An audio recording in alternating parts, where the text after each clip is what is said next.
What I want you to do is this. Just think about it for a second. We are physically right here.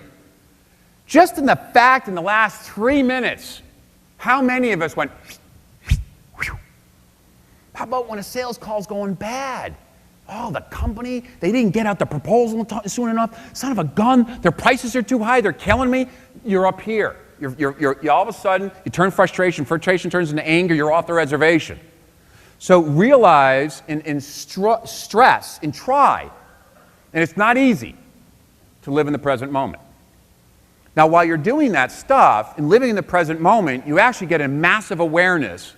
And look, any of you play sports, when you're playing sports, you're in the zone? You know what I mean by being in the zone? You don't think about it, it just comes, you're on fire, everything's working for you. You know why? Because you're in the present moment. Do you know when you're selling and you're 10 for 10 that week and you are on fire? You just walk into people's office and say, listen, based on how it's been going this week, mind just sign now, we can chit-chat for half an hour, but listen, I know how it's going to go. All right? You got that swagger going on, don't you?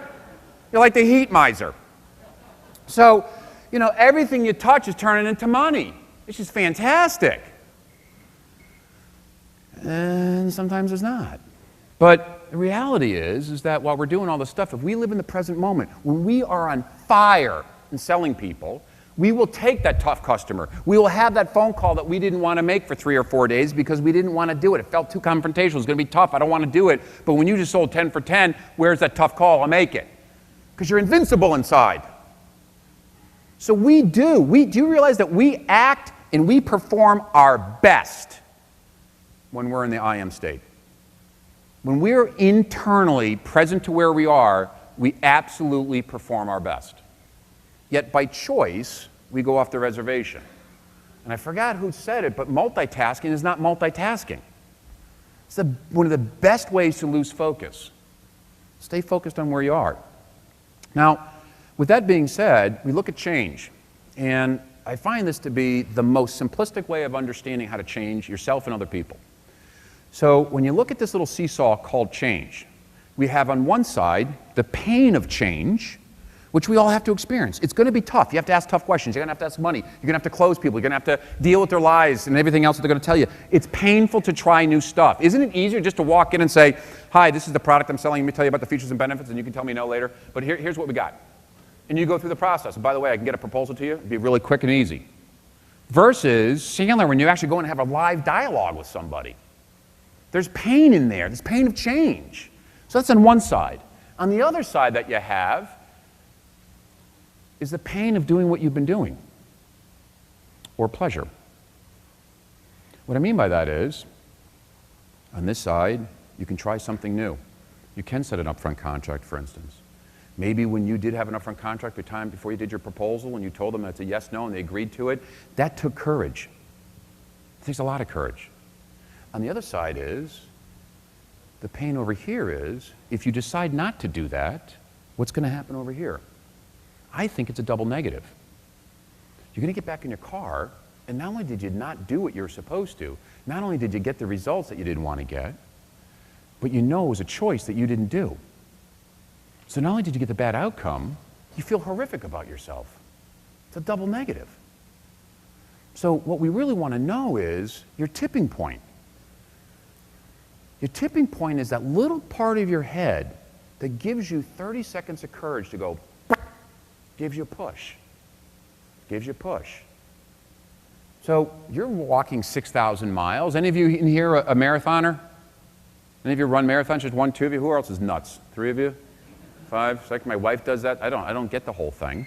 But isn't it around mile 19, 20, 22, somewhere around there where you hit the wall?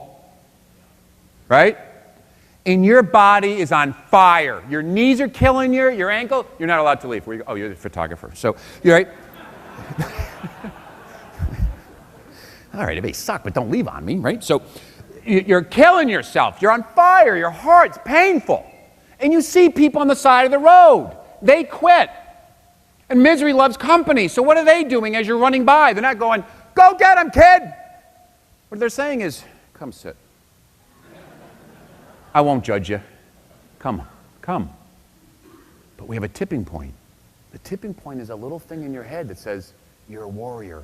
Keep going, keep going, keep going. On your piece of paper, if you can, and if you don't know what it is, you got to find it. What's your tipping point? What's that little voice inside your head that gives you the 3 seconds of courage to do what you're afraid to do, but you know you have to do? If you don't know what it is, you got to capture it. Your tipping point is worth every ounce it's worth of gold. It is worth everything. Because if you don't have a tipping point, unfortunately, the pain and the fear that you have will win. And when that happens, your doubt increases, your excuse making gets bigger, and it erodes your self-esteem. It's a choice to be less than you can be. It's a choice not to be your ideal self. Yet if we do have the courage and the fortitude to do what we want to do, and we actually get it done, regardless of outcome, and this is what I want to make sure you have in your notes. If the act of asking is what you're afraid of, and you have the courage to ask the question, you won regardless of the outcome. So when you're afraid of something, on your notes, ready? The action of doing it is the win, not the results. I don't care about the results. The results we'll work on later. In the beginning, it's the courage to try it is everything. And when you do that, those are your mini wins. You need tipping points and mini wins. Those mini wins are going to be connected. Dunk, dunk, dunk. So it's going to increase your courage. It's going to tell you, you know what? I didn't die. I actually didn't die.